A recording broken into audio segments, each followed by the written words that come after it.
جسمانی اور روحانی نعمتوں کی عافیت کی دعا۔ السلام علیکم ورحمۃ اللہ وبرکاتہ۔ بسم اللہ الرحمن الرحیم۔ دوستو، یہ ایسی دعا ہے انشاءاللہ اس کو پڑھنے سے آپ کی جسمانی، آپ کی روحانی نعمتوں میں فائدہ ہوگا، اضافہ ہوگا اور عافیت ملے گی اللہ کی طرف سے، اور فکر و فاقہ سے بھی آپ محفوظ رہیں گے، جیسی پریشانی سے بھی محفوظ رہیں گے انشاءاللہ۔ صبح شام 3 بار پڑھیں اس دعا کو، انشاءاللہ بہت فائدہ ہوگا۔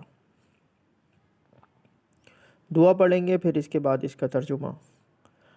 اللہم عافنی فی بدنی، اللہم عافنی فی سمعی، اللہم عافنی فی بصری، لا الہ الا انت، اللہم انی اعوذ بک من الکفر والفقر، اللہم انی اعوذ بک من عذاب القبر، لا الہ الا انت۔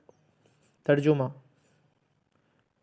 اے اللہ، میرے بدن میں مجھے عافیت دے، اے اللہ میرے کانوں میں مجھے عافیت دے، اے اللہ میری آنکھوں میں مجھے عافیت دے، تیرے سوا کوئی معبود نہیں ہے۔ اے اللہ، یقیناً میں تیری پناہ چاہتا ہوں کفر اور فقر و فاقے سے۔